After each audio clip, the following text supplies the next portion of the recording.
Hi friends, welcome to వేటి news. నా పేరు అబుల్లై సయ్యద్. కాలేజీల్లో అడ్మిషన్లు, గవర్నమెంట్ ఉద్యోగాలు, చివరికి ఎన్నికల్లో పోటీ చేయాలన్నా కూడా కాస్ట్ రిజర్వేషన్ల ఆధారంగానే అవకాశాలు ఉంటాయి. మన దేశంలో చాలా సంవత్సరాల నుంచి నడుస్తున్న అతిపెద్ద కాంట్రవర్సీల్లో ఇది కూడా ఒకటి. అసలు మన దేశంలో కుల వ్యవస్థ ఎలా మొదలైంది? కులాన్ని బట్టి రిజర్వేషన్లు కల్పించాలని ఎందుకు నిర్ణయించారు? ఇలాంటి ప్రశ్నల గురించి ఇవాల్టి వీడియోలో మాట్లాడుకుందాం.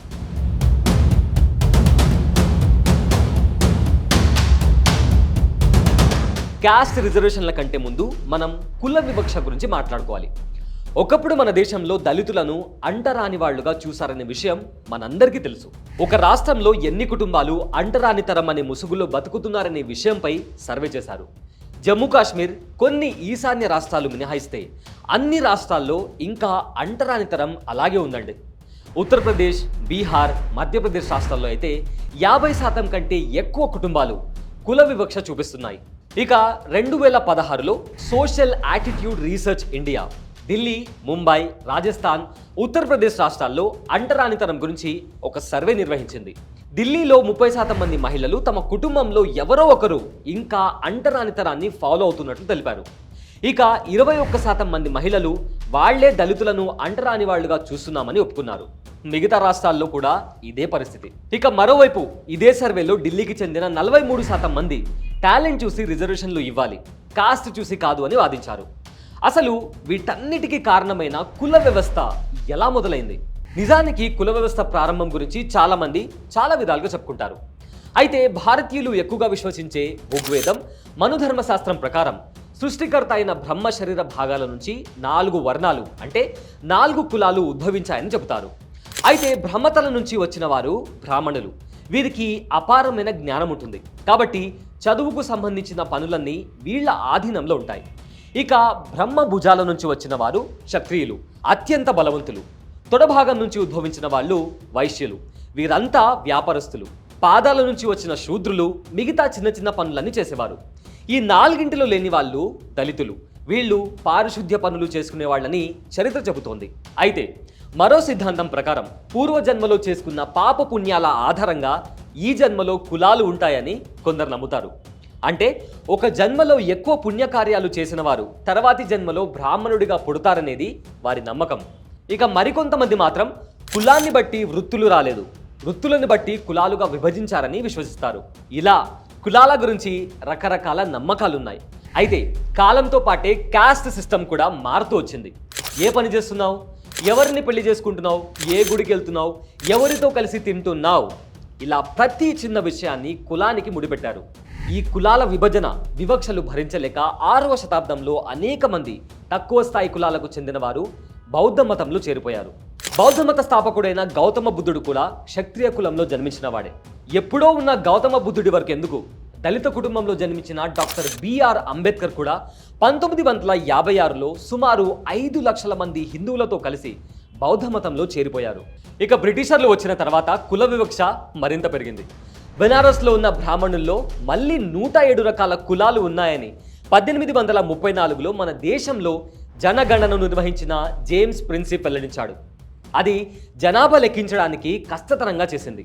దాంతో 1872లో జనగణన నిర్వహించడానికి ముందే భారతీయులను 4 వర్ణాలుగా విభజించాలని భారత్లో స్టాటిస్టిక్స్ అండ్ కామర్స్ డిపార్ట్మెంట్లో పనిచేసే హెన్రీ వాల్టర్ ఫీల్డ్ నిర్ణయించాడు. అలా బ్రిటిషర్లు భారతీయ హిందువులను 4 భాగాలుగా విభజించి మళ్ళీ అందులో బ్రాహ్మణులకు అగ్రస్థానం ఇచ్చారు.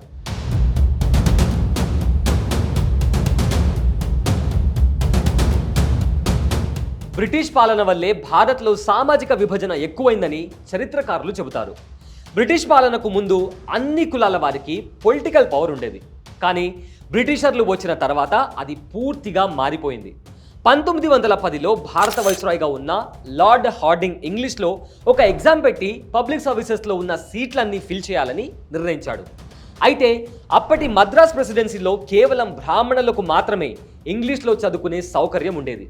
దీంతో మద్రాసులో కేవలం 3% జనాభా ఉన్న బ్రాహ్మణులు దాదాపు 80% పోస్టులు దక్కించుకున్నారు. ఇదే కొనసాగుతూ వచ్చింది. ఇక 19వ శతాబ్దంలో చిన్న వెనుకబడిన కులాల వారి అభివృద్ధి కోసం చాలా మంది అనేక ప్రయత్నాలు చేశారు. షాహూజీ మహారాజ్ ఈయన మన దేశంలో కొల్లాపూర్ ప్రాంతంలో కులాన్ని బట్టి రిజర్వేషన్లు ప్రవేశపెట్టిన మొదటి వ్యక్తి. మహాత్మా జ్యోతిరావు పూలే వెనుకబడిన కులాల కోసం 1873లో సత్యశోధక్ సమాజ్ని స్థాపించారు. హిందూ మతంలో బ్రాహ్మణులే అగ్రస్థానంలో ఉండాలనే దానితో ఆయన ఏకీభవించలేదు. ఇక మూడో వ్యక్తి మనందరికీ బాగా తెలిసిన doctor BR Ambedkar. Annihilation of caste, the emancipation of untouchables వంటి పుస్తకాల ద్వారా వెనుకబడిన కులాల గళాన్ని వినిపించారు. 1930లో అంబేద్కర్ నాగ్పూర్లో డిప్రెస్డ్ క్లాసెస్ కాంగ్రెస్ నిర్వహించి తక్కువ స్థాయి కులాల ప్రజలకు వివక్ష నుంచి విముక్తి కల్పించాలని డిమాండ్ చేశారు. 1932లో ఆగస్టులో బ్రిటిష్ ప్రధానమంత్రి రామ్సే మెక్డొనాల్డ్ అంబేద్కర్ డిమాండ్లకు అంగీకరించి వెనుకబడిన కులాలకు ప్రత్యేక ఎలక్షన్లు నిర్వహించాలని నిర్ణయించాడు. ప్రత్యేక ఎలక్షన్లు అంటే ఇందులో కేవలం దళితులకు మాత్రమే ఓటు వేసే హక్కు ఉంటుంది. బ్రిటిష్ ప్రభుత్వం ప్రత్యేక ఎలక్షన్లకు ఒప్పుకున్న విషయం తెలుసుకున్న మహాత్మా గాంధీ అలా చేస్తే దళితులు హిందువులు విడిపోతారని దానికి వ్యతిరేకంగా ఆమరణ నిరాహార దీక్ష చేపట్టారు. అయినప్పటికీ బిఆర్ అంబేద్కర్ వెనక్కి తగ్గలేదు. We think that if you have a common electorate, we would be submerged, you see, and the nominees of the scheduled caste who would be elected, who would be really slaves of the Hindus, not independent people. Gandhi ఆరోగ్యం క్షీణించడంతో అంబేద్కర్కు మరో option లేకుండా పోయింది. అయితే దళితులకు ప్రత్యేక ఎలక్షన్లకు బదులుగా సాధారణ ఎన్నికల్లో దళితులు పోటీ చేయడానికి ఎక్కువ రిజర్వేషన్లు ఇస్తామని గాంధీ అంబేద్కర్కు మాటిచ్చారు. ఈ ఒప్పందాన్ని పూనా ప్యాక్ట్ అంటారు. ఈ ఒప్పందం తర్వాత దళితులకు కేటాయించిన సీట్ల సంఖ్య 78 నుంచి 148కి పెరిగింది. 1947లో స్వాతంత్రం వచ్చిన తర్వాత కూడా అన్ని రంగాల్లో దళితులకు రిజర్వేషన్లు కల్పించారు. 543 లోక్సభ స్థానాల్లో 84 స్థానాలు ఎస్సీలకు, 47 స్థానాలు ఎస్టీలకు కేటాయించారు. ఇక 1950లో రూపొందించిన రాజ్యాంగంలో కూడా వెనుకబడిన కులాల వారికి కల్పించే ప్రత్యేక రిజర్వేషన్ల గురించి ఆర్టికల్ 15, 16లో పొందుపరిచారు. మొత్తం జనాభాలో 15% సీట్లు ఎస్సీలకు, 7.5% సీట్లు ఎస్టీలకు కేటాయించారు. 1993 వరకు కేవలం ఎస్సీలకు మాత్రమే రిజర్వేషన్లు ఉండేవి.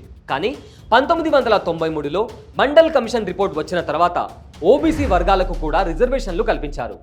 భారత ప్రభుత్వం విడుదల చేసిన రిపోర్ట్ ప్రకారం ఓబీసీలకు గవర్నమెంట్ ఉద్యోగాల్లో, కాలేజీ అడ్మిషన్లలో మొత్తం 27% రిజర్వేషన్లు కల్పించారు.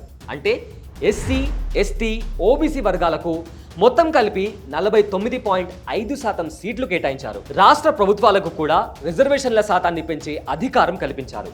ఇక 2019లో ప్రధానమంత్రి నరేంద్ర మోదీ మరో అడుగు ముందుకు వేసి కులంతో సంబంధం లేకుండా ఆర్థికంగా వెనుకబడిన వారికి ఉన్నత విద్యాలయాల్లో 10% రిజర్వేషన్లు కల్పిస్తూ ఈడబ్ల్యూఎస్ కోటాను ప్రవేశపెట్టారు. ఇది మన దేశంలో ఇప్పుడున్న caste system and caste reservation history.